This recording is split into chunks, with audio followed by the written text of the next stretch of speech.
Sziasztok, Jadó vagyok. Közép-Európa első világra szóló podcast csatornáját hallgatjátok Magyarországról. Ez a Budapest.fm. Hi, my name is Ray, and you're listening to the number one podcast station in Central Europe, Budapest.fm, podcasting to the world from Hungary.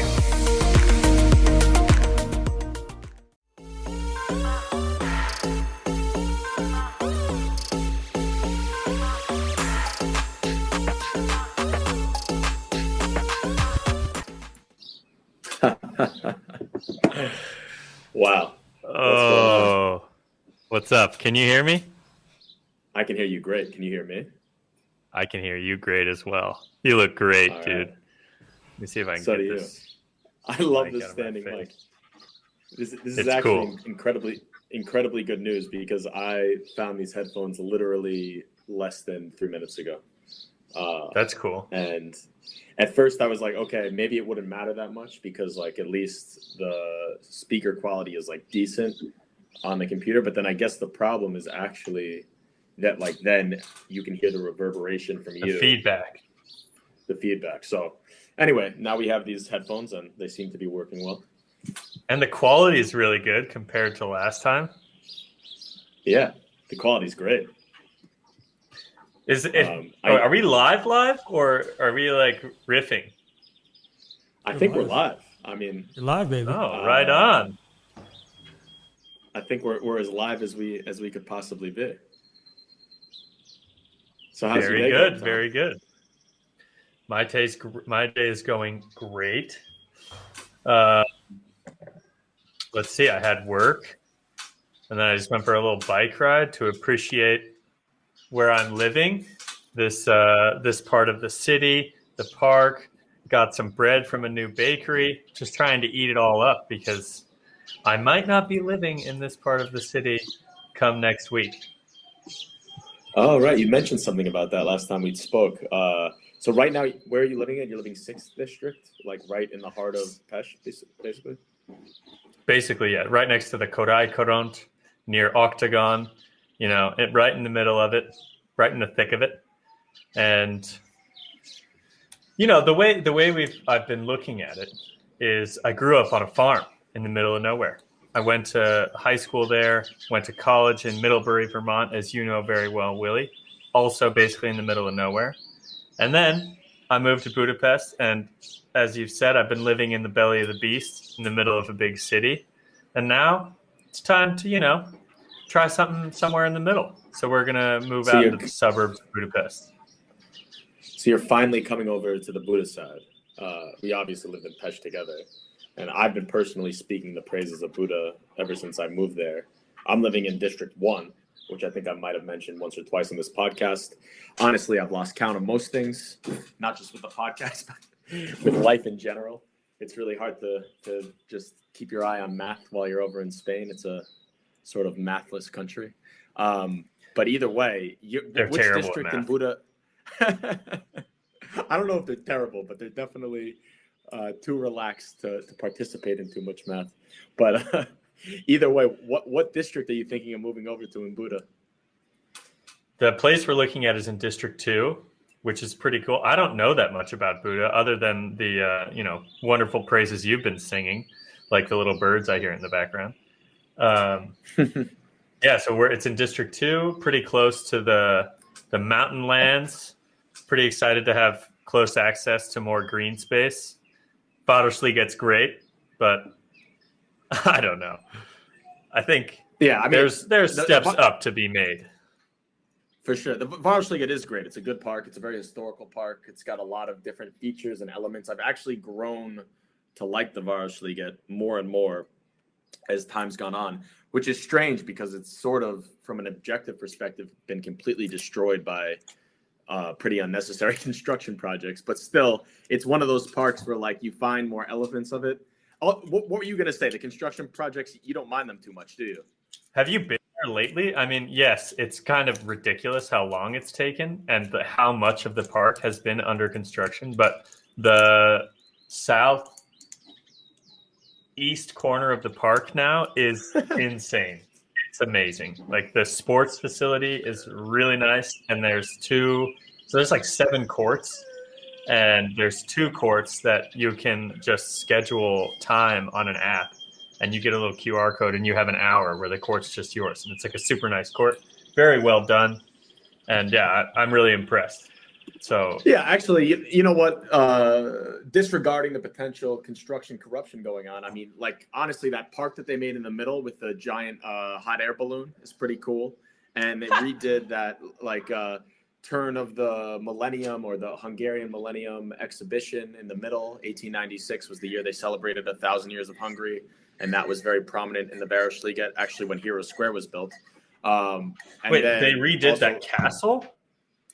No, there's like not the castle. There's like a little pavilion. It's near where we played soccer tennis with Budapest Celtic, and it's like a nice old school sort of Hungarian building, and it's kind of like a monument and a museum about this 1896 millennial exhibition, which took place very prominently in the Városliget. Anyway, just another like little construction part. They've done a decent job, and then they have that huge, enormous like ramp thing. I don't know if you saw that on the far end of the park. I have no idea what's going on there.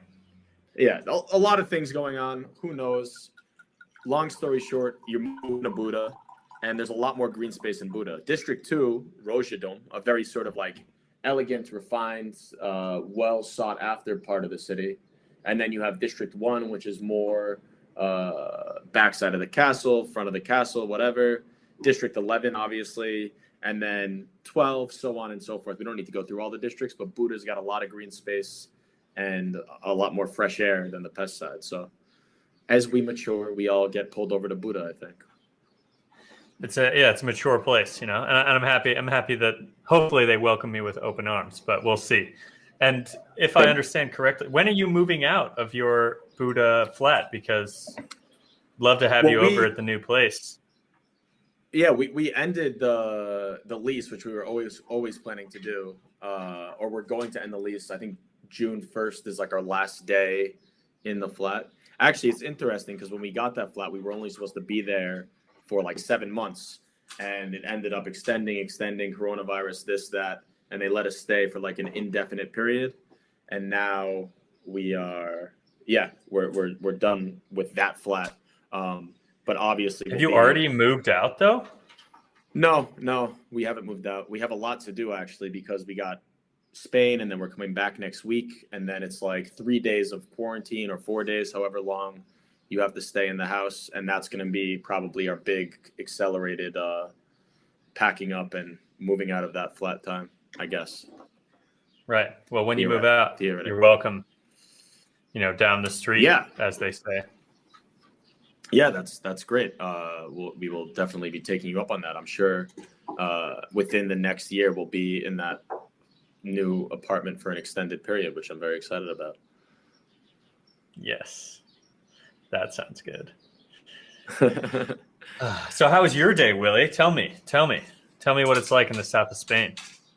My day was good. I would say in comparison to last week when we spoke, I was like very sort of frenetic and kind of trying to like find my place here. I think I've realized that no matter what the capacity or the reason or the amount of time that you're in a place, it always takes at least 2 weeks to get fully acclimated. And obviously that's a different case when you're only in a place for a week because you can't get acclimated. So then you're sort of like hit the ground running, don't even think about it, go see a bunch of places, go do a bunch of things, and you're not, it's sort of like apples to oranges. So I'm not saying that you can't enjoy yourself if you're only in a place for a week. Of course you can.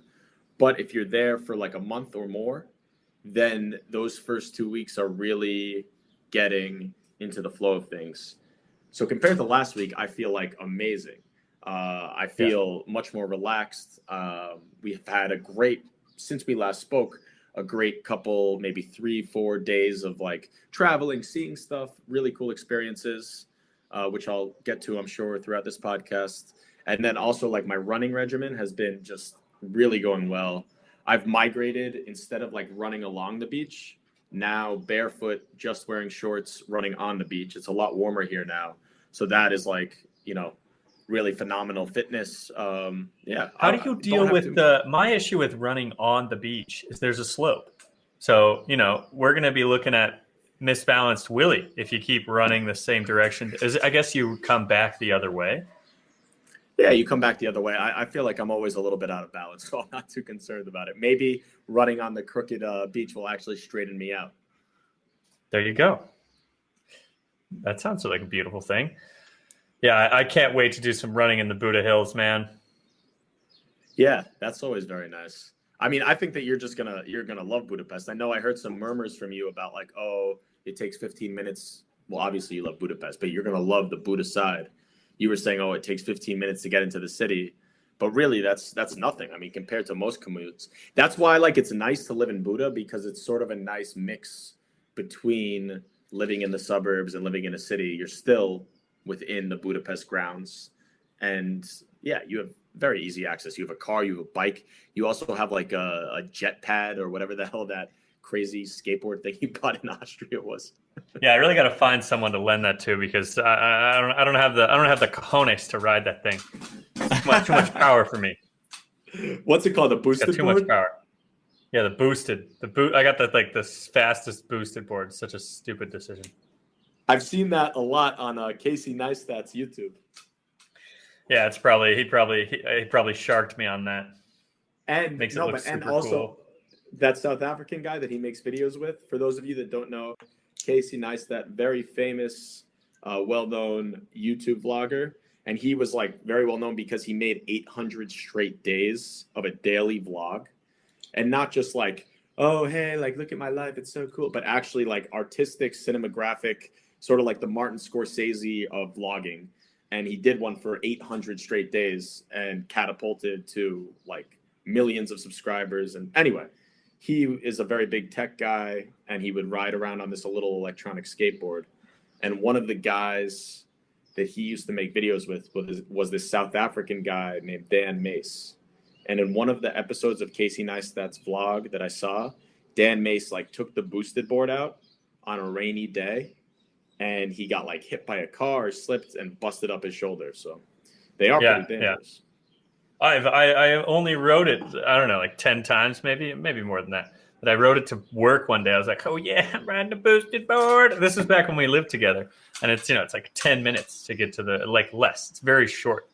And it would just been raining, and the bike sidewalk on the road is like a horrible material because it becomes very slippery when it's wet. And I was in the middle of Oktogon, like one of the biggest intersections in Budapest, and I just wiped out super hard, and like total yard sale. Like my phone fell out of my pocket, my headphones like broke, and the board went in the middle of the street, and it was ridiculous. That was crazy. There's something going on in my flat as well. My cats are freaking out. They've been freaking out for the last 2 days, just like abnormal behavior, and it was just very abnormal behavior at the same exact time the stream died. So something's going on. Spirits. Do you think the two things are connected? Maybe because I noticed they've just been freaking out consistently, like for the last 4 hours probably, and I just noticed because there was no more audio. That's probably what happened. But I do believe in divine connection. What are your cats' names, by the way? I mean, I know the names, but what are the names? Vincent and Tio. Tio Vincent as in Tio. Uncle in Spanish, and Vincent as in Vinny, like My Cousin Vinny, the movie. And how did you get those cats? What's the story behind that? My girlfriend's brother was just walking through Debrecen, which is the second biggest city in Budapest, and just saw these two cats on the street and picked them up, and he knew that we were looking for cats, and so he was like, hey, found these two cats. And we were like, bring them over. And then the next weekend we had two cats. That's a very nice and heartwarming story, but you're such a man of the capital, calling the Debrecen is the second biggest city in Budapest. It is. In Budapest. Like, what? It's Did I say Budapest? I meant to say Hungary, the second biggest city in Hungary. Yeah, you have a very Budapest-centric perspective. You think the whole country is Budapest. I cannot argue with that. I am guilty as charged. You're a snobby man from District 1 in the Hunger Games. I also cannot argue with that. I would be getting all kinds of gifts from the people upstairs. Oh, but funny thing about the cat names. So Vincent, Tio. Tio came from just, it's a cool name. Vincent, my cousin Vinny. I think it's a good name for an animal. But someone let me know that Vincent van Gogh's brother's name was Theodore, and most people called him Tio. So, Really? or Theo. So cats are loosely named after, a wonderful artist. So you mistakenly stumbled your way into like a very sophisticated icebreaker at a party. Yeah. That's nice. Might be kind of hard to get there for an icebreaker, but yeah, I think it could happen.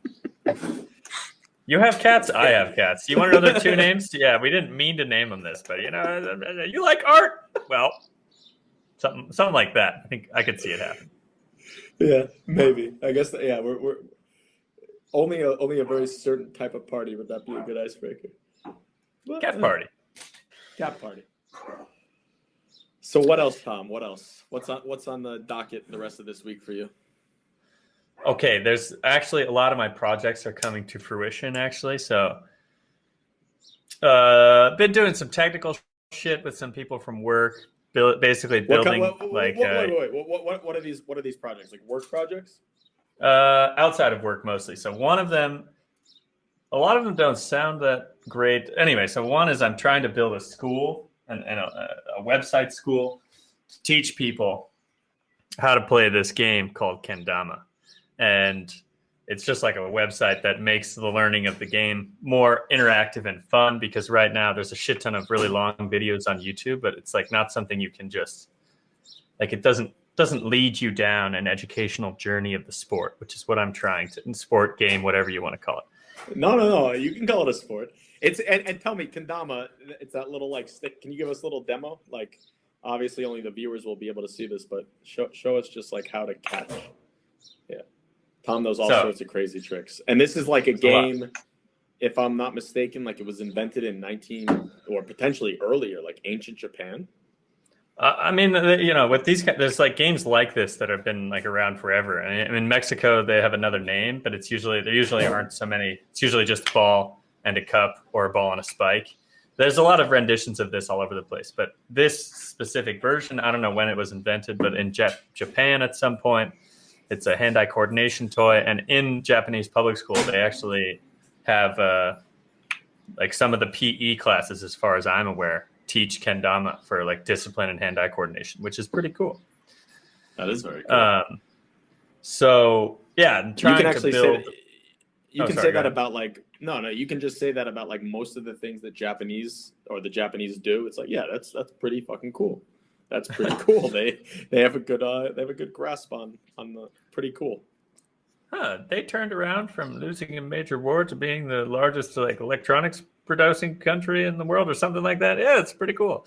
Anyway. Yeah, I mean the Japanese, they really reinvent themselves. I mean, they had up until like the 19th century, even talking about before World War II, but up until like the middle of the 19th century, 1850s or so, like they were a very, very sort of, I think backwards is a little bit of a misnomer, but a very antiquated society, like super traditionalist, super old school. And then like they just like seized upon the Industrial Revolution and all that stuff in like a hyper kinetic, super quick way. And then they sort of took it too far. And then obviously like complete destruction after World War II. And now one of the most technological. Didn't they like had closed borders for a long time? Like when like global travel started happening, like in the 1500s, it wasn't like Japan completely closed off from the rest of the world for a long time. That sounds right. I can't give you an informed answer there. But that does sound right. I think that's right. I think that's right. During like the shogunate era, I think Japan was like a very insular, isolated society, and that's one of the reasons that they took such a long time to grasp the industrial wave, I would say. And then you can see how crazy it drove them into. I mean, the Japanese during World War II, like, you know, in some respects, like Hitler and the Germans get all the headlines, but like the Japanese were fucking crazy, like insane, the stuff they were doing back then. But We don't want to take it another direction before we get it too far into that topic. Basically, we're building a fucking school for this online, and it involves basically, I don't know, it's hard to explain, but like making a mathematical model for every trick and like combination of this toy, which is more complicated than it seems, but with a friend from work, we had a lot of fun and actually seemed to figure it out. So we'll see in the next couple of weeks how the website comes along. You're going to love this one, Willie. This right here is my, oh, now I can't hear you, but it's a hat. It's the, well, let me put my headphones on. So this is for my crazy brain stimulator thing. Yeah. Well, yeah. Brain reader. It's a DIY EEG helmet. You can 3D print this, but when I started digging into how to do it, it's beyond my 3D printing ability. And so I just didn't want to waste my time messing up. So I ordered this from a website called Shapeways, which is it's basically like you can just send them a 3D file and they will print it, and it's amazing. I also use them for another project anyway. So inside these little holes, I will be putting some nodes which attach to your head. Not attached, they just sit on your head. And they read changes in magnetic field around your head, which is created by electricity being fired in your brain. And with that is insane. It's crazy. So with that, you can you can discern some things about what's going on in someone's head without them saying anything out loud, or it's pretty crazy. Wow. And where did you procure such a science fiction sounding item? I'm trying to remember where this initial fascination with the brain reading came from. Wait, hold on. Don't change the topic. I'm just wondering, where exactly did you get that? Is that from a normal online shop, or are you trying to hide some potential a back alley dark web connections that you have? No. Nothing dark going on here. This is actually Open BCI. It's an open source company. I think it's an American company, and they're basically building. So they build the electronics. So you basically need a small computer, a little chip that attaches to all the nodes that I will put on this helmet that does all the reading of the electrical signals and turns it into something a computer can read. But it's all open source, basically an Arduino. And they're doing it to make brain studies more approachable for people. I mean, this thing, if you buy just the equipment, it's $400. And most professional grade EEG machines are on the order of tens of thousands of dollars. And wow. This is a research grade quality if you do it properly. You are truly a man from the future.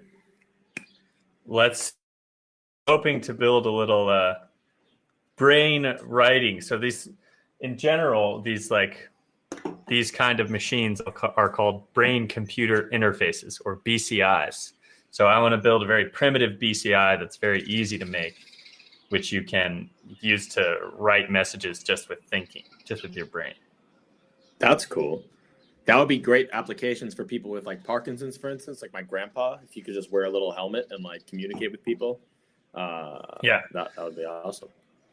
A lot of this stuff already exists. So, Stephen Hawking did, he spoke with eye tracking, which is not the same. He's actually they have a camera following where his eye was going, and that's how he could signal what kind of letters he was trying to say. Nice. But BCIs are pretty cool. This is what Elon Musk's one of his side projects basically is the Neuralink thing, which is basically this on steroids. So with this thing, there's just going to be something sitting on the top of my head, reading electrical, magnetic changes around my skull. But his project is inserting electrical wires into your brain, hundreds of them. And this I can only read information from the brain. But how wait, hold on. How is that something to be celebrated, like Elon Musk inserting hundreds of electrical wires into people's brains. Is that really the direction? For exactly what you said. I mean, the initial target audience are people with like neurological disorders and like the inability to, people who've lost. The initial target audience until like a malfeasant or unsavory actor gets their hands on it and starts like literally forgetting about like even obviously you can go like broad conspiracy and say like the governments are going to start controlling people, but just think about like a little tiny cult. Like you just have a few brain control devices. Oh, try this on, drink the Kool-Aid. All of a sudden, like little cult army. I don't know. I mean, maybe it's. If you look at it, so it's like the technology is so primitive, like that.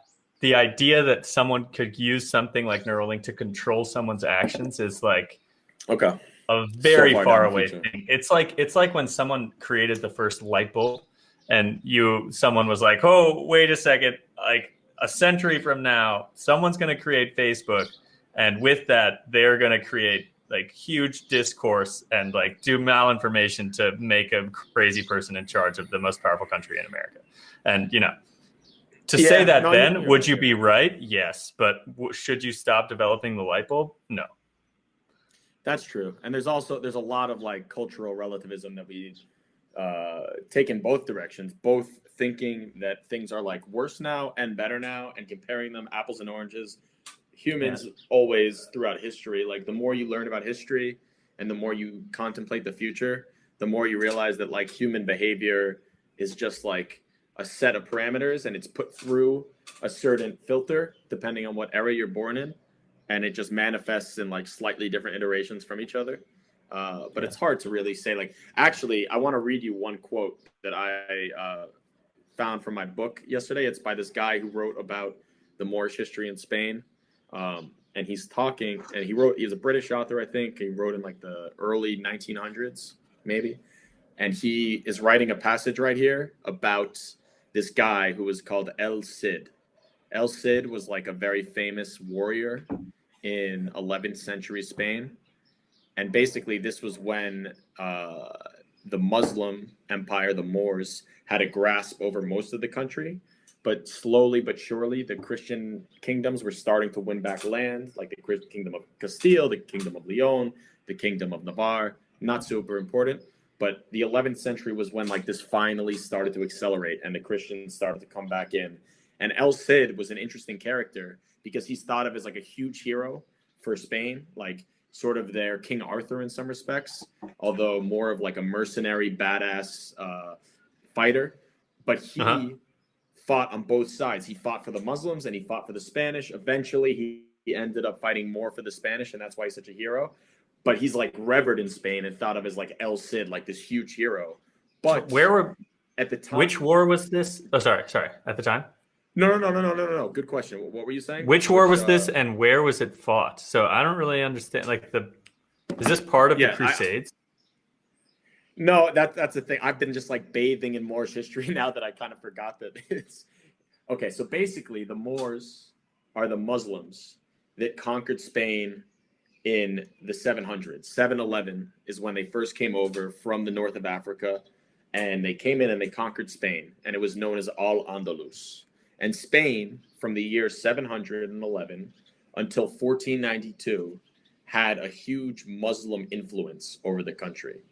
And this slowly retracted. 1492, the year that the Muslims were basically kicked out of town, all that was left was the Kingdom of Granada and the beautiful palace of the Alhambra. And that's when Ferdinand and Isabella, the Spanish monarchs, who Columbus asked for permission to sail to the New World, Ferdinand and Isabella, they completed the Reconquista, which was like the reconquest of Spain away from the Muslims who had taken it over in the 700s from the Visigothic Christians. And over the next 700 years, little by little, Spain clawed their way back until they finally kicked out the Muslims at the beginning of the 700s. In between this whole 1700s. Process, 700 to 1492. So it's a 700-year period. Oh, yeah, over that time. Okay, I see. Over that time. Got you. And in the 11th century, it was a time of like chaos because in certain points there was like the the golden age of the Moorish Caliphate, when they had like a real flourishing of the capital city being in Cordoba, and tons of art, tons of poetry, tons of music, sophisticated, a lot of academia. I mean, this was really at this time, which is sort of like a dark age in Europe, Cordoba and Spain and Muslim Spain and Moorish Spain was really like a flourishing and a bridgehead between the beauties of classical antiquity with Rome and Greece and into the future of the Renaissance. Muslim Spain at this time was the connecting fiber. Very interesting. That being said, this guy El Cid came about in the 11th century. And the point is that today he's thought of as like a huge Spanish hero. But like when this guy was writing in the beginning of the 1900s, there started to be some critiques against this El Cid guy. And people were saying, oh, he was actually not a good guy. He was a murderer. He was this, he was that. And they sort of like what you hear today about like, you know, Thomas Jefferson owned slaves, that type of thing. So this is what this author who's writing about El Cid has to say about that phenomenon of like people disgracing old heroes because of their moral sins. So here we go. And it does not make the Cid anything but what he always was, a hero of the rude days of yore. If we are to limit our definition of heroism to characters that display all Christian virtues, long-suffering, gentleness, and pity, we shall have to dismiss most of our old friends. Achilles was not very gentle or compassionate when he dragged the body of Hector around the walls of Troy. But Achilles is the hero of the Iliad. 9 out of 10 of the heroes of antiquity committed a host of acts which we moderns, with our superfine sensibilities, call cruel, ungenerous, even dastardly. It is a pure perversion of history to apply latter-day codes of morality to the heroes of bygone ages. Let us admit that they are not all gold, and then let us delight in their great deeds, the mighty swing of their sword arm, the crushing shock of their onset, their tall stature and flashing eyes as they ride to meet their foes. We do not expect them to be philosophers or strict advocates of the theories of political economy. We are quite satisfied with them as they are, heroes, brave, gallant leaders of men. That's a quote. What do you think? There you go. Beautiful. I love it. And like a beautiful point. I mean, like you said, people getting critiqued for, you know, the social and ethical rules of today, and just, I don't know, there's so much context lost. I mean, I don't know that much about this Cid guy, but you said he came around in the what most fascinated me with what you said is how during 1100, that's what I want to say, but that's not the 1100s. So that's when he came about, and that was also what you were saying about like Moorish Spain having a huge influence on the Renaissance. Was he involved in that, or is that just those times just coincide? No, Okay. no, not at all. So basically, like that time, the Moors, or like for shorthand, the Muslims in Spain, they were a culture that like celebrated poetry and they celebrated philosophy. And like there's a Moorish philosopher, his name was Averroes. And without Averroes living in 1100s Cordoba, we would not know half of what we know about Aristotle, because he was the one that translated a lot of the texts. Anyway, that's just an example. The point being that this Moorish Islamic culture, they were the ones that gave us like a foundation in the idea of algebra, in math, in modern medical science, in literature and poetry. This guy, El Cid, he was a Spaniard, but he existed as like this mercenary figure of like heroism and gallantry and bravery. And anyway, for a long time, everyone was just like, El Cid is the coolest guy. And then he started to get rocks thrown at him, just like we see a lot of the people today. But I have to say that like I'm more interested in this quote as the foundation of a debate, because there is another side of the coin where like maybe some of our heroes should be more aspirational figures. And as we gain a modern understanding of the past, perhaps we should only cultivate examples that are actually people that we should look up to. So I don't know. Well, yeah, but then it comes back to the question of we like retrospectively judging people's actions of a different time.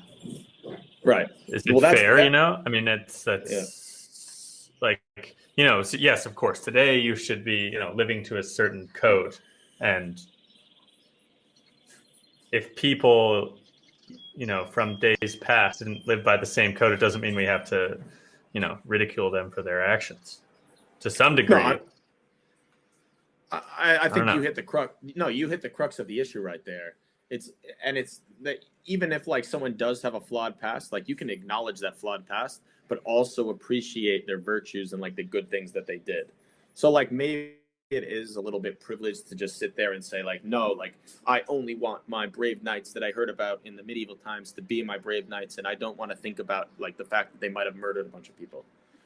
You can think about that, but also acknowledge that like you as like a 21st century keyboard warrior that's writing for like a woman's fashion blog from your gentrified loft in Brooklyn, maybe if you were thrown into like the riffraff and like the hoi polloi of 12th century Spain, you might not be so like woke, let's just say. But that's all. I'm not trying to throw any rocks at like specific people here, but that's the example that comes to my head.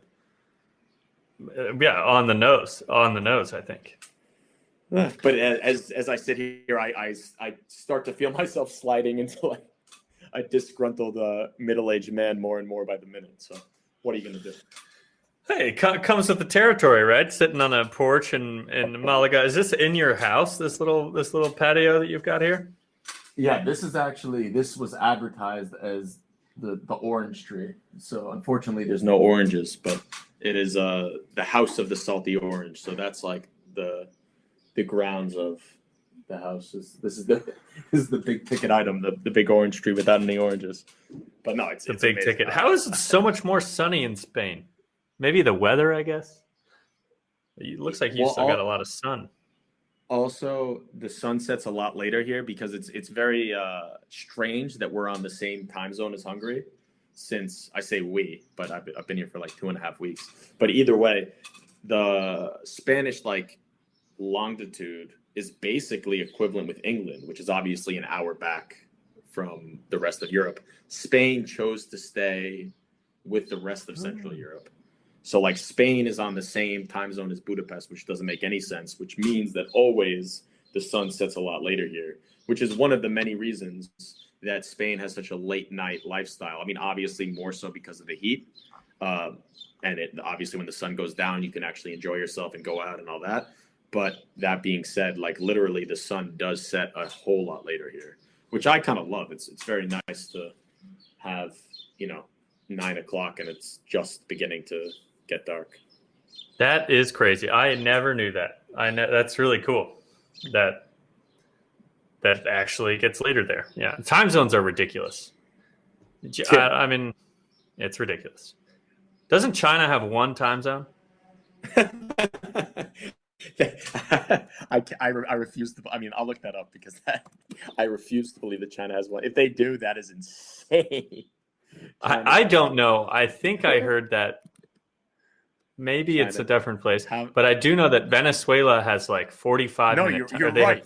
You're right. Right? You're right. Yeah. Though China is almost as wide as the continental United States, the whole country is officially in just one time zone, Beijing time. So when it's 7 a.m. in the Forbidden City, it's also 7 a.m. 2,000 miles to the west in Urumqi, the capital of the Xinjiang region. Even if the stars are still out there. That's crazy, dude. It's crazy. What a ridiculous unpractical policy. Or maybe it is practical. I don't know. Get everyone on the same page. Get everyone on the same page. But I'm just trying to think of like scheduling calls with people. It's like, hey man, 8 a.m. good for you? No, I'm usually sleeping until noon. I don't know.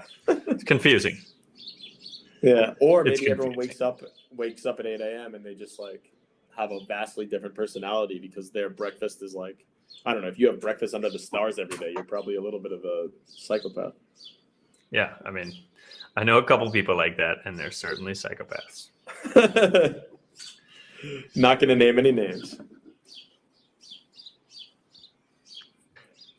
They might be from China. No, I'm just kidding. Really? No, No, I don't know that many people from China. neither do I. I'm trying. A thought has escaped me of a question I had for you. But what? So what about the Cid guy? Is it like? Did you recently see some of his monuments or something, or what brought him into your studies? No, I've been reading a lot about the Moorish period, more and more by the day. More and more by the day. How quaint. No, he just comes across. He comes across a lot of texts as being this very heroic figure. Like his name is El Cid, or My Cid, they call him. And Cid is not actually his name; it's Cid. And a Cid was basically like a challenger. It was a word for a challenger. So back in 10th century, 11th century Spain, in the Moorish time period, and I'm sure not just Spain, I think this was a pretty universal concept. But before the big battles between two militaries, there was usually two men that met in like single combat. You see this in Game of Thrones, but in Game of Thrones, it's like taken a little bit like further in the terms of the fantastical elements of being like Tyrion's going to either live or die based on who wins this fight. But at this time, it was sort of like either a motivator, or it was just a thing that armies did. Like before they fought and killed each other, they had this little conquest. And El Cid was known as El Cid because he was like the challenger that won all the time. No matter what, he always won. And then the kingdom that he lived in, which was Castile, the monarch got super jealous of him because everybody loved him. He was like much more beloved than the king. And he threw him out of town. And he said, "Get the fuck out of my kingdom. I don't want you to be here." And he gave him like 9 days basically to get out. Otherwise he would be imprisoned. So he went around the country for 9 days, and everyone was like forbidden to even talk to him. If you talked to him, you got all your lands taken away and you got blinded. So he went through the towns expecting a big welcome because everyone loves the Cid. Everyone loves El Cid. But whenever he went, ghosts, silence, nothing, until one little 9-year-old girl was brave enough to come out and say, "I'm sorry, my Cid.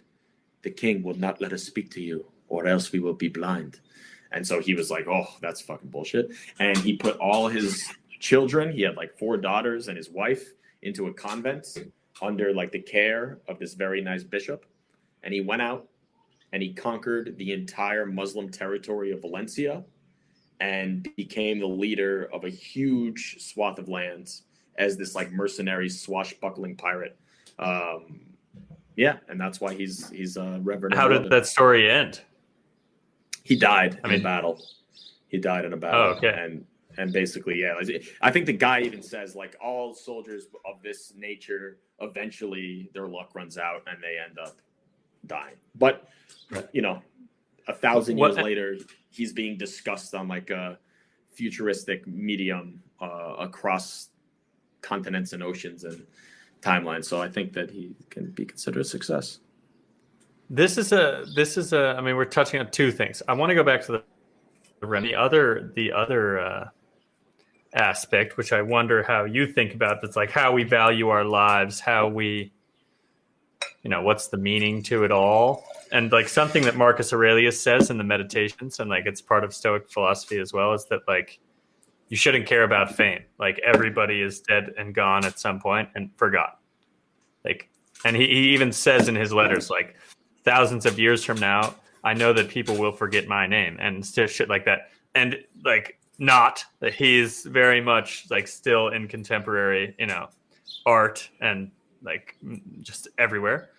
So I don't know. And also as much as I love Marcus Aurelius, like kind of I'm calling bullshit on that because he was the emperor of Rome. So I don't know where he gets off. I don't know where, even though he was like a philosopher king and like a much more stoic and well thought person than your average Joe emperor. At the same time, like he had to have known that people were going to talk about him for at least like a few hundred years. Yeah, and they're always talking about like the meaninglessness of money and shit, and it's like, bro, you're the king of the world. Like, how can you be saying these things? And I don't know. It seems I don't get that part of their whole shtick. And let's not forget, as much as I love Marcus Aurelius, his son was Commodus, who was a terrible emperor. He was the one that like Joaquin Phoenix and Gladiator is based off of. Really? Yeah, like, I mean, I don't know. I've always had this sort of cognitive dissonance in my own head where I think like, oh yeah, Marcus Aurelius was such a great emperor and his son was such a son of a bitch. But isn't like the ultimate testament to your legacy sort of how you raise your children? Sure. I mean, I don't know. It depends on how you look at it. I mean, if Marcus Aurelius did a lot of great stuff, I mean, that's true. You can't sometimes people are just like, you know, schizoid. And back in like the Roman times, it was sort of a flip of a coin whether or not, when you're raised inside such a crazy set of circumstances. I mean, literally, like lead in the water, dude. No modern people will ever experience the type of like power and wealth accumulation that those people had. Obviously, there's still like a disproportionate amount of power concentrated into the hands of the wealthy or to the politically powerful or whatever you may be. But at the same time, like the amount of concentration that went into a small, tiny, teensy percentage of society back then, in my mind, was more. But maybe that's also just looking at things in like a historically ignorant perspective. And I don't know. But was there that? I mean, yeah, maybe. I don't really know. I mean, there's still like insanely mega rich people. I know there's mega rich people, but I feel like it's been sort of diffused around this, like, I don't know. We have certain forms and ways of doing things now that don't really let you have the type of coercion and power over an individual that you used to be able to have. Obviously, like in a philosophical sense, you can say that like modern capitalism is still like hugely coercive, but like the emperors of Rome literally had slaves that could do like so much crazy fucked up shit, especially like the sadistic emperors. That's when you really see how much power there actually was in the state, because they would just have like constant orgiastic demonic rituals being performed on their every whim, and like slaves that were just like, I don't know, you just hear like, you know, the city had to give a tribute of 1,000 women of their city every year, and that was just like a thing. That's how the world works. You conquer a city and you got like 1,000 fresh nubile young women every year. Okay, I'm starting to see what you mean, and I was going to take it like a kind of a more, I don't know, juvenile direction with the food. So when I was in Italy last year, like in Sardinia with a friend of mine, and we were just like eating, I don't know, because I got really interested into Italian cooking over the last few years and just loved making pasta, like more just kind of like really simple, straightforward, like 3-ingredient pasta. And then I got to Italy and I was like, oh, cool, I'm here in the belly of the beast. And then I started asking myself, like, when did Italian pasta become a thing? Because someone told me that tomatoes never were an Italian thing until like the 1800s, which is also true. And then I started looking into it, and like pasta, what we know of as Italian pasta, is like such a fucking modern thing. Like the food from the Roman Empire was like insane. It was just like fresh.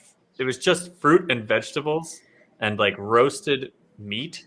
And like, there was like very little culinary creativity because from like, I don't know, a few articles that I read, but that made me raise the question of like, wow, it's really hard to put ourselves in the shoes of like times so far gone, because it's like the world looked so different. I mean, echoing what you were saying about, you know, 1,000 women tribute. No, I think that's true. And it's also, it's what's the interesting thing about like historiography, which is like not only the history, but the way that you study the past. It just shifts so much over the ages.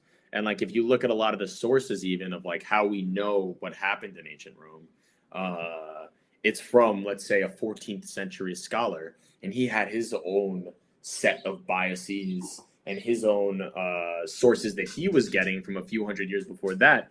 And it's all this sort of crazy, like artificial matrix that none of us really know what's happening, let alone back then. None of us really know what's happening now.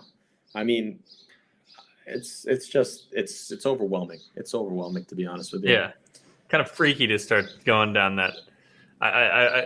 You can identify some of these like scary paths. It's like, okay, I know where that road's going, and it's going to like a certain form of insanity, and I don't know if I want to go there. that's where nihilism and hedonism becomes more and more attractive by the day. My impression of both of those concepts is that nihilism is sort of like you just don't really care and like everything is sort of meaningless, which can be like filtered out into the extremity of like being a goth 17-year-old that slits his wrists and wears black clothing, or to just being like kind of the guy in the movie Office Space. No, maybe. The movie Office Space, it's like a famous 90s movie where the guy's working in a very menial job and he's like, give me the TPS reports. And then finally he gets into a meditation session or a hypnosis session, and he gets hypnotized into not caring about his corporate job.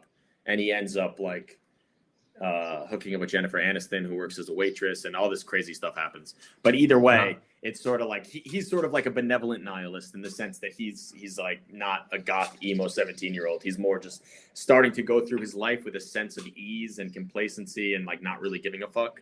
And it ends up reaping the benefits because of his relaxed personality. Right. So I'm saying nihilism is attractive, and then hedonism being just like, let's have orgies and raves and parties and just live our lives to the fullest extent of anything possible, which is sort of like in a lot of ways how a lot of people in ancient Rome and ancient Greece lived, is they just had these crazy Dionysus-based festivals and feasts and all this sort of stuff. So, I mean,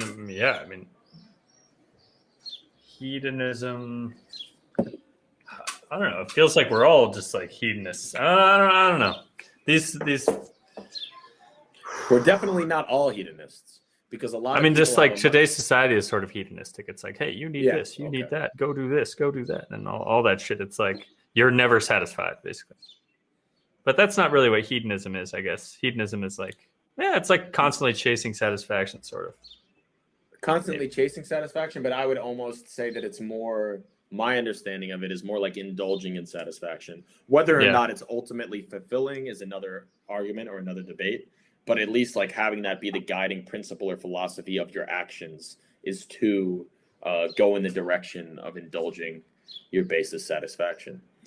Which I would say, like, I don't necessarily have a hedonistic philosophy, because I think that's one of the things that we get from like our American perspective of the Puritan work ethic and, you know, always working harder and hustling and things like that. It's sort of driven to our heads from an early age that the harder you work and the more you deprive yourself of pleasure, the better you will be. And that's sort of like in contrast to, let's say, like the French philosophy or the Spanish philosophy even, where it's just like relax, have a good time, drink, chill, don't worry too much. And then you have like the American philosophy, which is always like work harder, don't sleep, make money, and you'll be successful. Do you genuinely think you were fed that philosophy?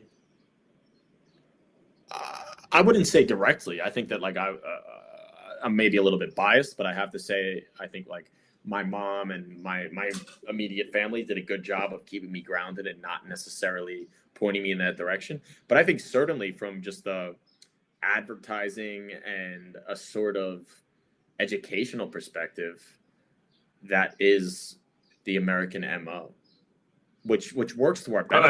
I agree. I mean, I agree to some extent. I'm just not sure like how those, you know, how that MO or that philosophy gets pushed to so many Americans. Yeah, but I guess it's through everything. Yeah, because I agree. I think I was also fortunate. My parents pushed a sort of different approach to life, largely because, you know, I grew up pretty fortunate. But like the idea was always, you're going to spend a lot of your life working. So love what you do. Like work, like your goal, like as we were growing up, they were always just like, find something that you like find joy in doing, and you can find work out of that. But I think it's just like a little bit of a different look at it. That's not easy for everyone to do. But yeah, my brother, this is something my brother said about his comparison to how Americans live life to how Spanish people live life. And it was, you know, Americans live to work and Spanish people work in order to live. Like, so work is just a means to an end for them to sit on the patio in the afternoon with a beer and some olives. Like, the work is just a means to an end, and the life is what's important. Yeah, and I think that's beautiful. That sounds really nice. That's great. But then again, in America, it's sort of like, I think it's a symptom of the grass is always greener sort of crisis, where everything is very much a competition. But this also, I have to say, does work to our favor in some respects. For example, I'm just thinking of like when I played soccer on my soccer team in South Africa, there was always a few American guys on the team, and they were always like some of the better players, not because they were the best players, but because the American soccer philosophy, which is sort of reflective of our society as a whole, which doesn't necessarily lead to the most success or the most elegant total team. If you have a team full of Americans, you don't really want a team full of Americans, but you always want an American on your team, because the Americans are getting stuck in, and this is also the same in Budapest, I would think, regardless of our actual skill, most people would want us on the team because we're working hard. And that is sort of driven into you from like the crazy American coaches, the philosophy. And I don't think it's the best result, and I'm not vouching for it necessarily, but there is certain areas where that like relentless work ethic does pay off. And it's also like, I don't know, it is like, yeah, you should fucking work hard. I mean, what, you know, it is like a little bit envious to say like, yeah, it would be nice to just relax and sit there. But at the same time, you know, working hard gets you results. Yeah. It's so funny that you say, I mean, it's really funny to look at, like, I don't know, nationalist approaches and philosophies to life, like based on my experience in soccer. I used to go to this camp when I was in, like, before high school when I was younger. It was called Vågelsinger.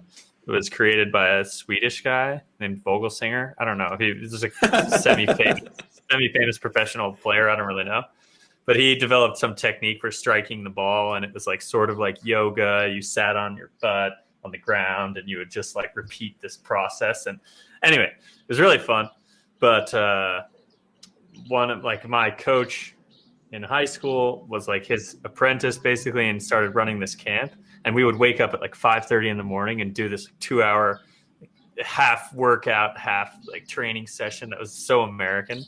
And then in the afternoons, one time when I was at this camp, I had this Italian coach, and he would get so pissed off at everybody. And he would just be like, what are you guys doing here? Like, you don't care. Like, you are, and everyone was working hard, so we didn't understand. He was just like, you're not passionate about the game. Like, you don't have passion for this game. You're just here to work hard. And it was like a very weird feedback to get. He was just like, no, you need to be having more fun. Like, go out and like have passion for the sport, not just for like, I don't know. I couldn't really understand what he was saying. And maybe in retrospect, I started understanding more. But yeah, he was always just saying like, no, whenever I coach Americans, they don't fucking like love the game. They have no passion for the game. This guy though, he was gonna say he woke up in the morning getting ready for his big like Americans don't have passion for the game speech. No matter what you guys did. This guy, why was this Italian guy coaching soccer in Iowa? How did that come about? That's weird. It wasn't I think it was in Michigan. I went to this camp. Vågelsinger did look it up. Vågelsinger is like a big deal. Okay, I'm sorry. I wasn't trying to dismiss Vågelsinger. No, but that is true. Like the Italians with football, or as they call it, calcio, especially, are much more like finesse, even tactics. They have a much more like elegant perspective on things. I don't know.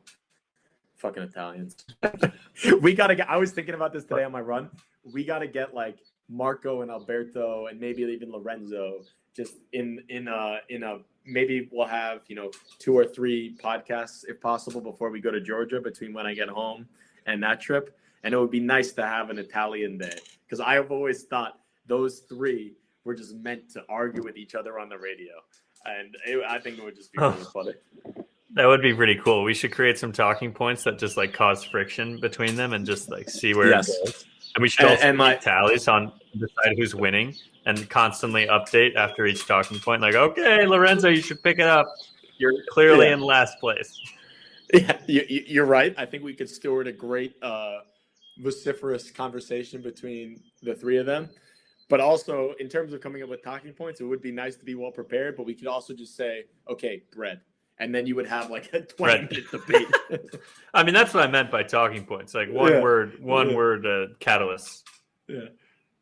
All right. That sounds good. Let's keep that on the immediate bucket list. All right. So we've been here for an hour and 7 minutes, more or less. I think we can keep this going for another 30 or so. What do you say? That sounds good to me. Let's, what should we cover next, Willie? We have a few things to talk about, I think. I think you just touched on one. As you come back to Budapest, we're going to have some time before we, make this little jaunt to Georgia. There's some topics in there. And I'm pretty curious on what's been happening.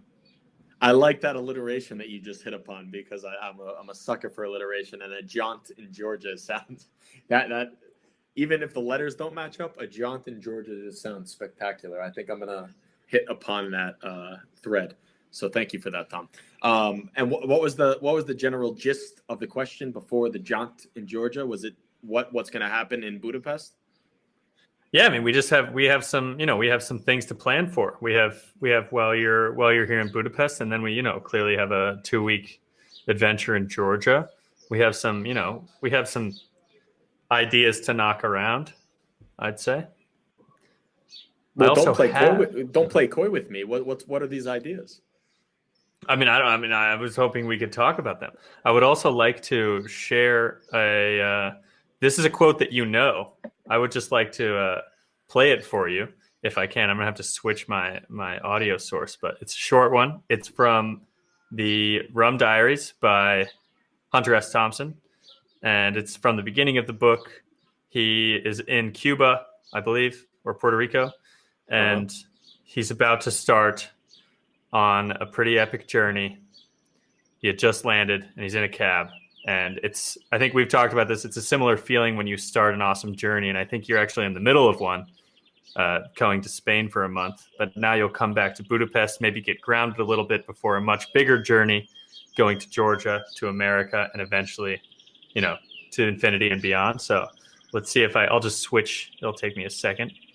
But give me a signal if you can hear it. Well, hold on. Before you press play on that, just for everyone that doesn't know, Hunter S. Thompson, phenomenal writer, probably best known for Fear and Loathing in Las Vegas, which is also a great Johnny Depp film, but sort of a hedonist, a nihilist, and all sorts of things that don't really even have a label. But he was a great American writer, 60s, 70s, 80s, 90s, even up until, I think one of the last pieces that he wrote was like literally the day of 9/11 when the two towers hit. And he just predicted everything that was going to happen afterwards, like all the stuff with the Patriot Act and like the repression of personal privacy. Anyway, great writer. Don't need to belabor the point. I think Tom has got a great quote from him, which is from the Rum Diaries, as he just mentioned. Let's see if you can hear this. I'm curious. Tell me, give me a signal.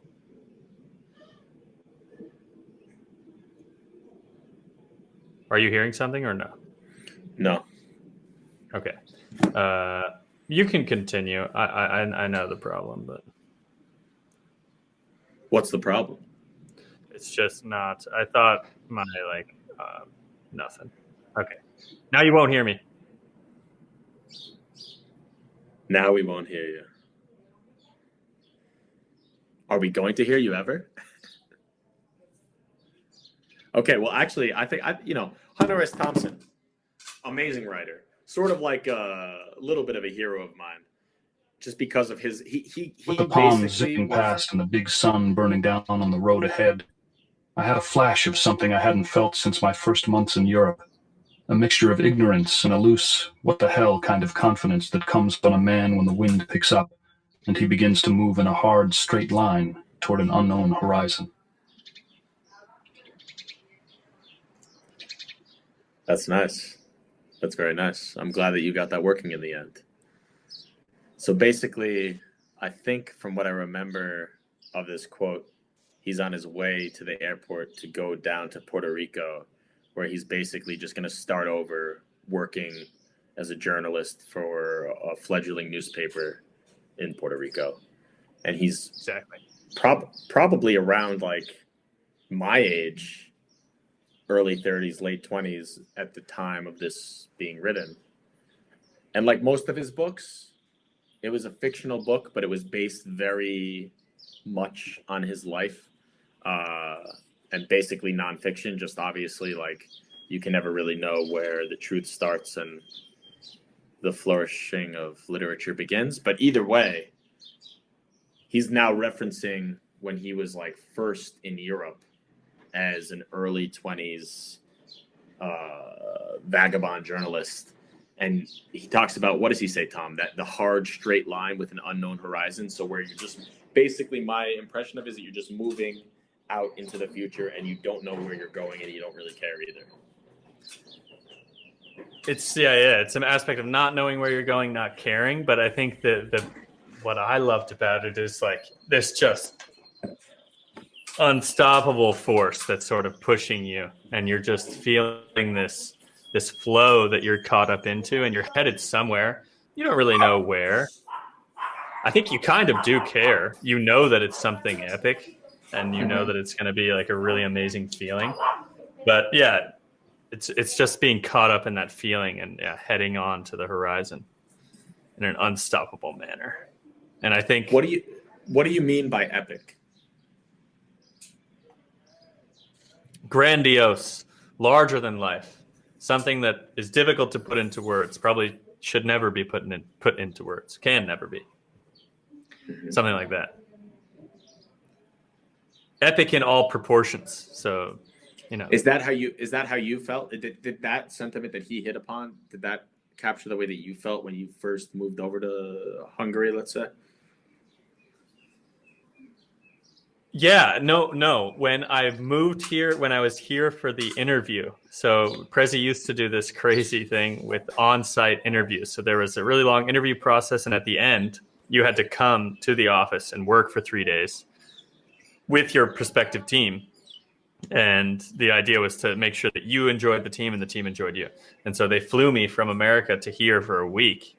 And while I was here at that point, especially after I was done with the assessment, it totally felt like that, because I was back in the place that I had studied, and I was here for the reason that I created at the end of my study. Like, okay, I need to be back here for a more immersive adventure. And I was there, and it was like the beginning of something. And I didn't know if I was going to get the job. I didn't know if I would live here. It was just like a taste. And after the assessment, it was all free. Like I didn't care. Like, it was amazing to have been here, had the opportunity. And at that point, I felt that just caught up in the beauty of opportunity and travel. And do you still have a harnessment of those emotions and that feeling now? Or is that something that's sort of dulled with age? Because from my impression of the quote is like Hunter S. Thompson is sort of rediscovering this feeling. And maybe there's been like an intermediary time where he has had that sentiment or that emotion softened, and now it's sort of reemerging. So is that something that you felt like you've ever lost at any point? Yeah, I think there's this aspect of, at least for me personally, of sort of like fluctuating from extremes, like between extremes. So there's something I learned in college about the middle way, this concept of like Buddhism or something. I don't really know. Learned it in a Chinese poetry class.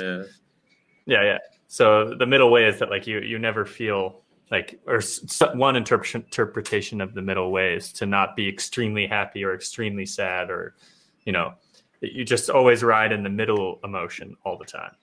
And there was another interpretation that I heard once, which is like you're constantly bouncing between extremes, which means that your average is sort of in the middle. So you might be going on some extreme travel binge for 6 months to a year, but after you've been traveling, bouncing from place to place for a year, that way of living becomes mundane or becomes usual, and you find comfort, and you feel comfortable in this way of life, even if it is constantly changing. And then you might need a time to settle and be still. And this sort of exemplifies me wanting to go and move in Budapest, move to the outside of the city a little bit, maybe, because now I'm craving this. Let's be still a little bit and let's like just embrace and be more calm. There's no need to be in the city until like, I don't know. There might be some relationship there. But certainly, I think to answer your original question, some of it faded with time. But then how does that correspond? Like some advice that you gave me once, which I've probably taken to heart more than many of the things that you've told me. Not that I don't take a lot of it to heart, but this was one thing that I remember in particular was like when you find yourself in a period of comfort, that is usually the signal that like you should move to the next challenge. Yeah, that's coming from this saying, like as soon as you've reached a feeling of comfort on one side or like on one edge of an extreme, find like, I mean, in this way of living the middle way, at that point you should pursue the other extreme. Okay, I see. Right. But I don't think I abide by this really, because it's not that easy to reach an extreme really. I think I've found at least I've tricked myself into believing that there's a progression to things, and that it's hard to reach that. I don't know. Someone told me, this is from work, but it's just like as soon as you feel like you're this, it's kind of comfort. As soon as you feel like you're not being challenged by anyone around you or in whatever you're doing, it's time to leave. Like if you want to grow, if you want to lead and you want to just like be a shepherd among men, then maybe it makes sense to, you don't need to learn from people. And if you're okay with that, then, but if your goal is to grow, then should never feel like you're the most capable person in your circle. Mm-hmm. Well, maybe if you feel like you're the most capable person in your circle, you're also like a little bit arrogant, and maybe you can also learn from making more challenges within. I don't know. I don't think. Yeah, this advice would work for someone who's like a little arrogant. Anyway, self-aware, arrogant. No, it's all very interesting. I appreciate you talking about that. It's just making me think. It's making me think. How okay, so how have you taken that to heart now? Where like I was just thinking you're in the middle of an extreme switch? No, it wasn't really in the sense of extremes that I was talking about. I was more thinking like when you, not even that, I feel that like successful. It's not really about success. It's more about, for example, traveling right now for me doesn't make a lot of sense in like a conventional career-oriented perspective, in the sense that like now I feel like after sort of 3 years of like throwing shit at the board and scratching and crawling and whatever you want to say, I finally found like a basis of like professional comfortability in Budapest where I can get jobs and I can get all these things based on my particular expertise in like Hungarian cultural and historical matters. And this is now the time when I'm choosing to leave rather than staying and being sedentary and building upon that platform. And one of the reasons that I think that like I'm doing that is because I feel like that is the time when it's like best for me to move on to like a broader challenge. And not to say like in terms of my plans with Budapest, I still plan, Alexa and I are going to be together forever. And, I'm going to be in Budapest more often than not. But at the same time, like this year, I want to like test myself in new waters. And that is like sort of a callback to, I remember I have a very vivid memory of you telling me, I think it was like the same conversation that we had with whatever that fucking guy, I never can remember his name, the Hungarian guy, like János Csíkszentmihalyi, whatever the fuck. Is that it? No? Mihai Csíkszentmihalyi. Yeah, that guy. And you were talking about the flow state. It was all in the same day. We might have played a game of chess. I might also be grouping like 20 days in my head into like one night that happened in Dohany Utca. But either way, you said something on that proverbial night about like going towards a new challenge when you feel most comfortable, and that is the way to do things. So Thanks. Absolutely. I think, and I think that you are hitting. That's cool. That you. Yeah. I would say that what you've done fits into that really well, and I also see why it would make sense for you too. Like you're using the progress that you've had. Like this is one of the best times for you to go and try another like creative endeavor. Let's say, I think, could be. I think it's a good idea. So, and yeah. I also just thinking about this making me question whether I'm properly listening to my own advice, because sort of feel like a broken record when referring to my professional career, because I keep saying like, oh, I'm still learning, but and I will leave later. But I think that's true though. I genuinely think I'm still growing. Yeah. I mean, yeah. And also, you're like I know it's kind of cliche to talk about ages, but like you're like a different of your own life than I am. Where like I don't know. I mean, I feel like when you're, I don't know. That's kind of, I think that's kind of bullshit. Yeah. It's not really about age, but either way, you seem like you're making great progress in your own career. And like, I don't know that necessarily just because you're comfortable somewhere, that means that you should leave. I think that would probably be pretty crazy advice to take in an absolute. I think yeah. For all we know, you could be leading me in a bad direction. I could end up face down in a ditch next to you somewhere. Now that I remember, I think I know what this is coming from. From this Chinese poetry class I took in college, we were in this section where we were focusing on these cells. I think they're called celes or something, and they're these old tombs or like stone monuments that are found in the forest in China from the Tao Dynasty in the 700s. And they're just these like small, I think they're like 4-line poems. They're sort of like haikus in the same way that they have a certain rhythmic nature. And I don't know, I think there was just like this, there was a lot of like opium involved with this, like people who were writing this poetry were a lot of crazy opiates, like, and anyway, I think this poem might have been from a crazy guy, so let's not abide too hard by this idea. No, you know what most visionaries are pretty crazy. Actually, you want to know what? We were in Cordoba the other day, and do you know about Cordoba? Is Cordoba the one with the crazy chapel that's like half Moorish, like half Muslim with the crazy arches everywhere, but it's a Christian church? Exactly. Yeah. Have you been there? Yeah. That was next to the Alhambra, that was so incredible. Just like a crazy visual experience. Yeah, it was pretty crazy. And Cordoba actually, like during the years 900 to 1100, Cordoba was like the place to be in the entire world, at least from a Western European perspective, because Cordoba had the largest university in the world. They actually had 0.1% of the entire world's population. In the year 1000, Cordoba, the city, had 0.1% of the entire world's population. So 1 out of every 1,000 people in the entire world lived in Cordoba. And they had a thriving scene in terms of like philosophy, arts, literature, music. And it was the caliphate of Cordoba. So you had like the Prophet Muhammad. He came around in like the year 600.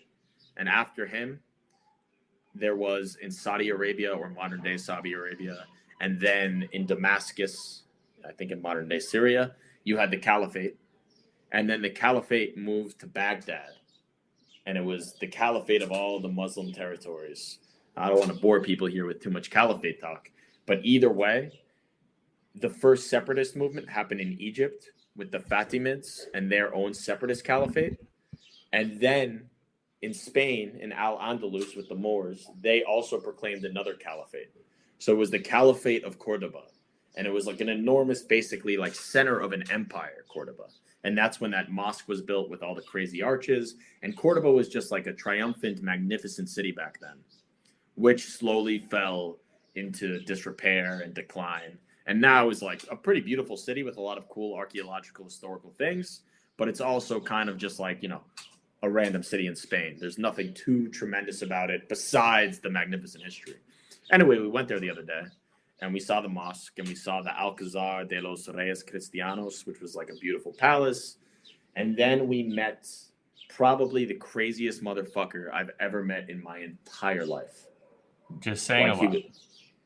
Yeah, I've met a lot of freaks. In fact, I think I even have like a little bit of like a magnetism towards like crazy, freakish individuals. And this guy was the biggest crackerjack Looney Tunes nut job of the lot. I would probably say that.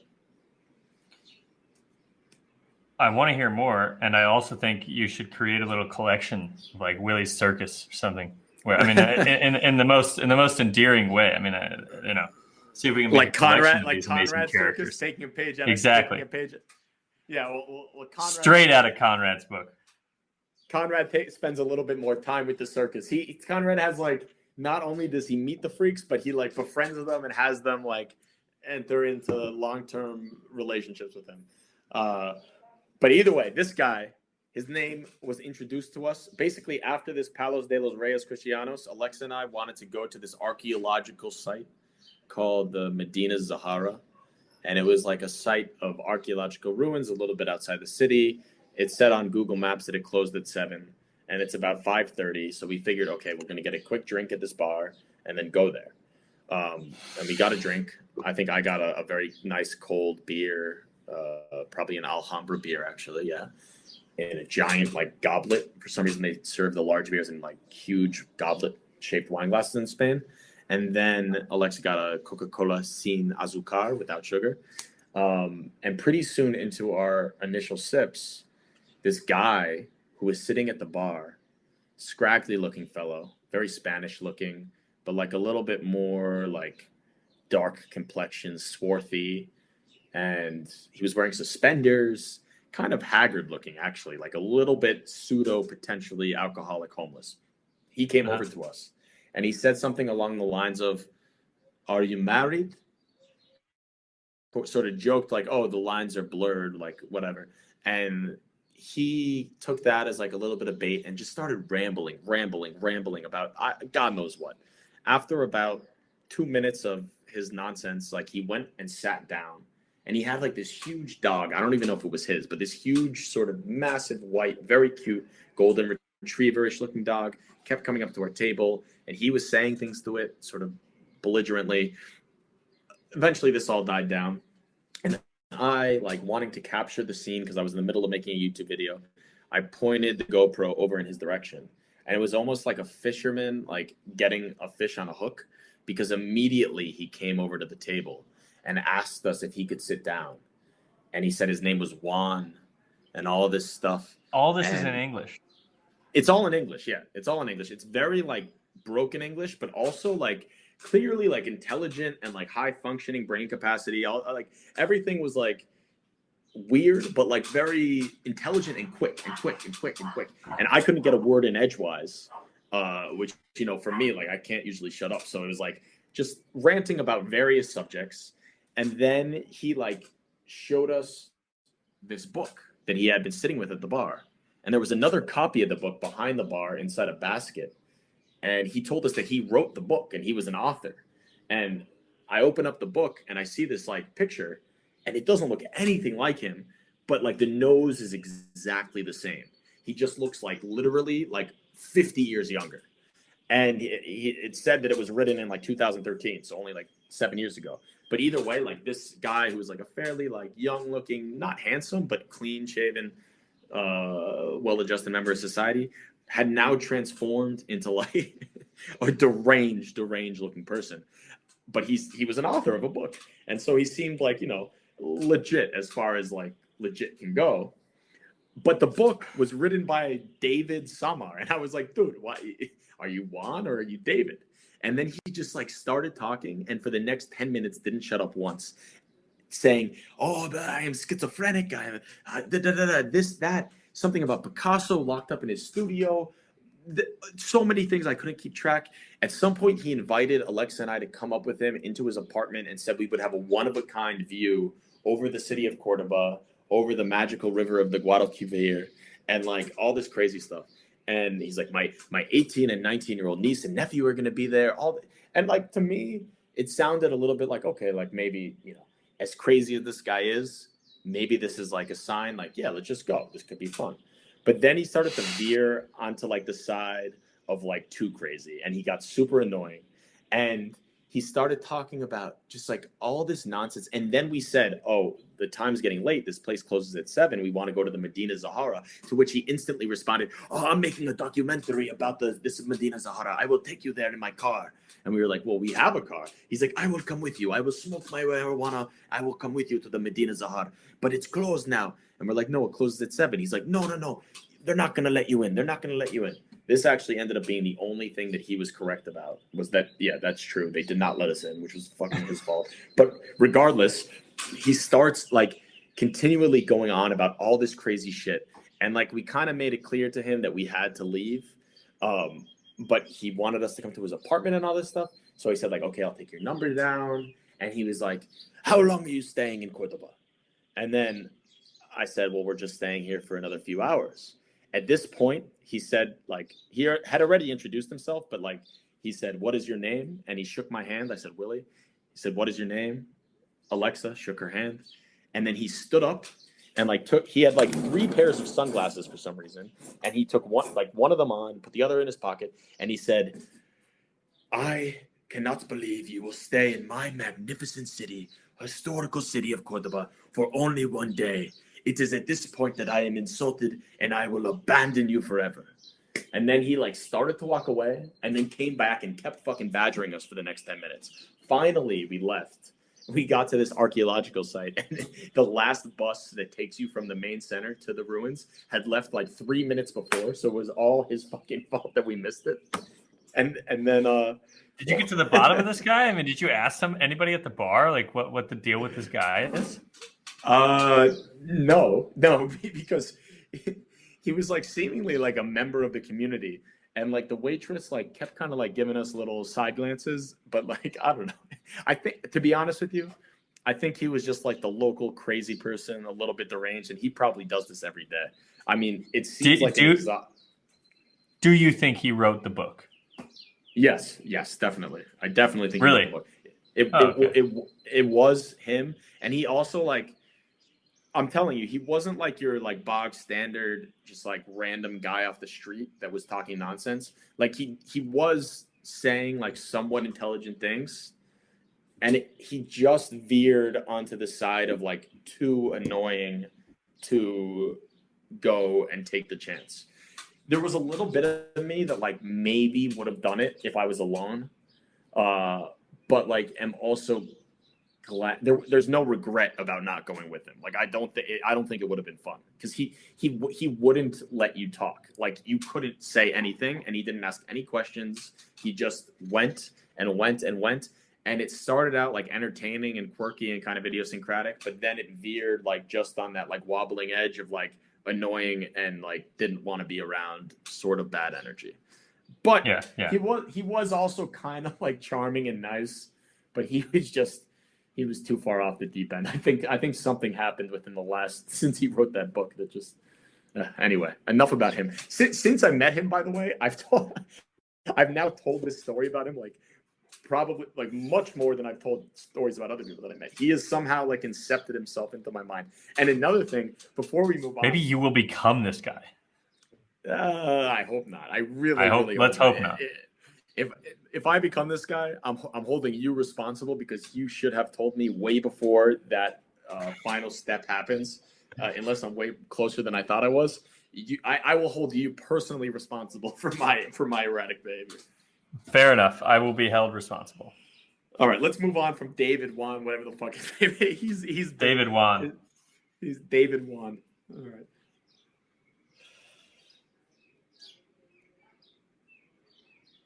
So how about? So do you have any other like wild stories from your recent adventures? No, I mean, should we close it out? Go ahead. Yeah, I think we should probably wrap up pretty soon. We've had about a good hour and a half of talking now. I think anything beyond that, and we might be heading into the realms of hedonistic indulgence. But then again, this has been a very wonderful chat. So, it could probably go on for another 30 minutes. But at the same time, I was going to say, should we close it out with a little Georgia, with a little Georgia idea party, just for 5 minutes, just to see where we're at, see where we might be going. Minutes. Yeah. Can you filibuster for 30 seconds? 30 seconds. Filibuster. 30 Yeah, seconds. I counted actually. It only takes me 30 seconds to pee while I was sitting in the green room. To filibuster a bit about these projects. This brain reader thing is going to be cool. Well, actually, let's talk about this Croatian wine we've got here. Zlatan Plavac. So, the deal with this wine is pretty simple. I bought it in the store because it has the name Zlatan. And I get the lookalike call out with Zlatan Ibrahimovic quite a bit when I put my hair up and I have a goatee and I, playing soccer. So basically, well, that's crazy. Some applause there. So yeah, I just bought it in the store because it had Zlatan in it. And sometimes people call me Zlatan, which is pretty nice. And it's a pretty cool wine. And to cover this brain computer, Willie's back. Let's talk about the wine I'm drinking. Huh? Caught me mid filibust. What were you saying about the wine that you're drinking?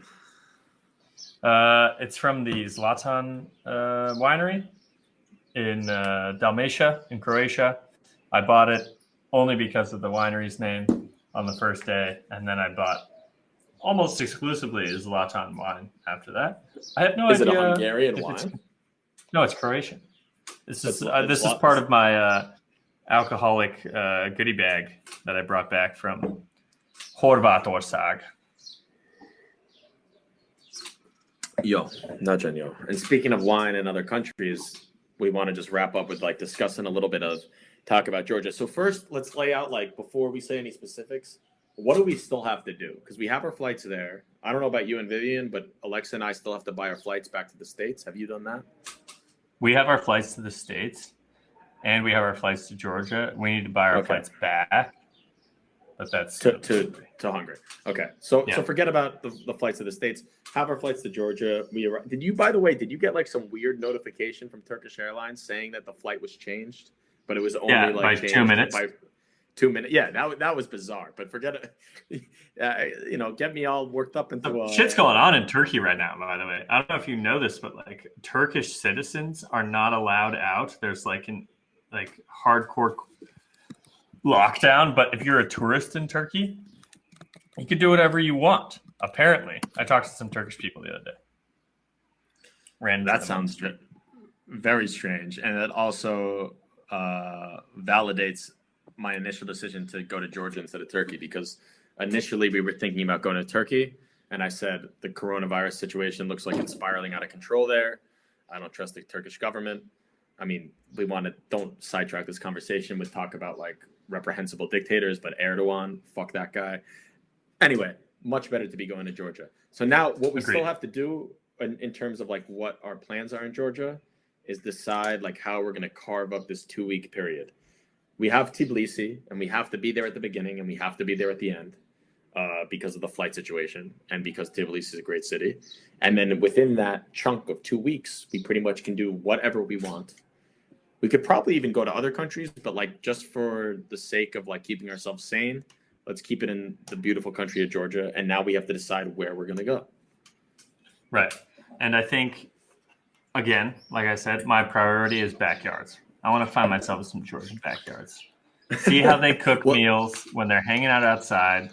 See what they do, and just chug some wine while doing cheers. That's pretty much my only goal over there. All right. Well, that sounds good. So then if that's our main goal, then we have to put ourselves in the best position to like get into a backyard. And if you want to get into a backyard, you have to like probably spend a little bit of time in each place that you're in. So I think that helps set up the skeleton of our trip. I mean, Tbilisi, which should be our easiest backyard to get into because like we know some people there in terms of like Nino and all that, but like almost that's almost not probably what we're even. Anyway, Tbilisi will be the easiest place to like meet people and have a sense of community. And then there's the rest of the trip. And I would say if we're thinking of breaking this down, if we're there for 14 days, we probably want to spend, what would you say? Would you be more of like a 5 days in Tbilisi, 9 days in the country guy? Or would you be more of like a 7 and 7 guy?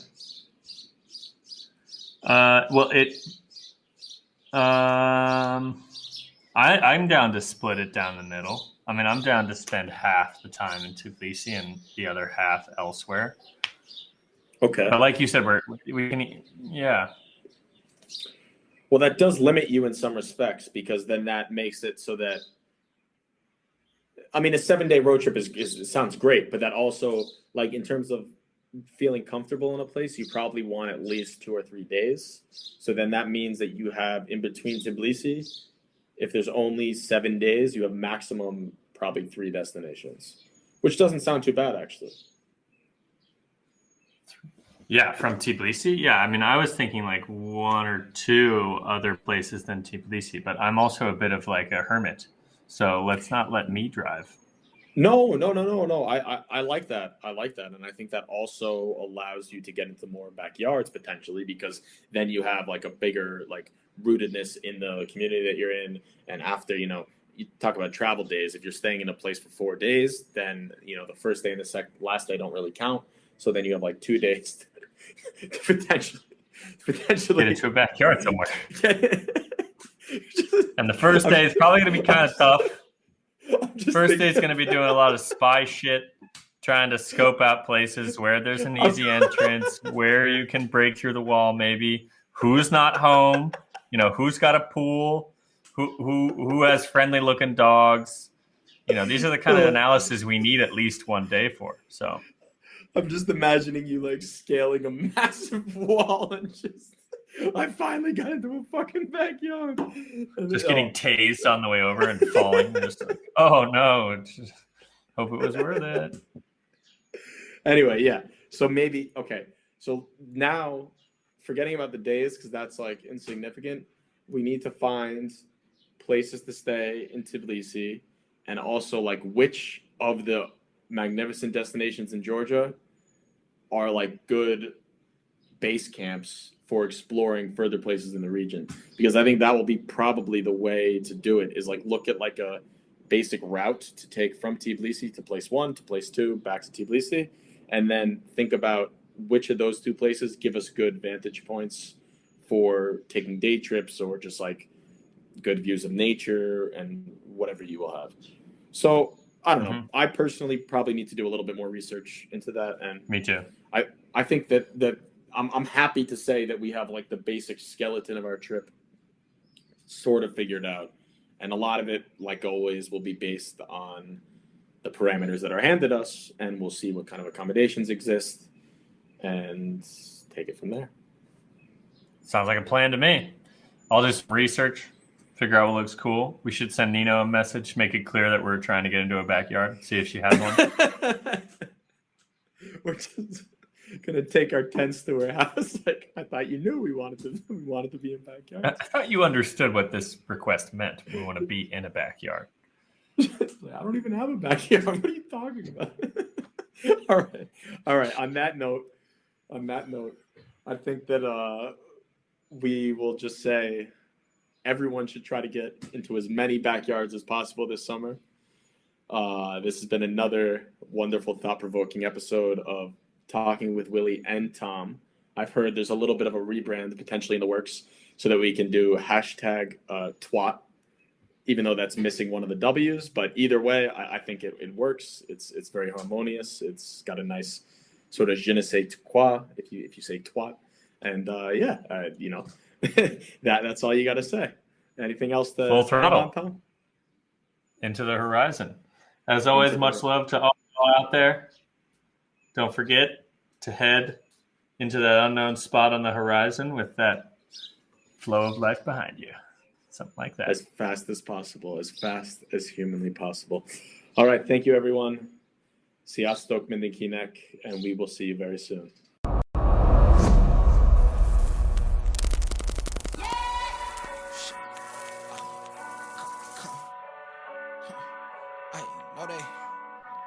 Benz up. Benji. Oh, you did Benz up.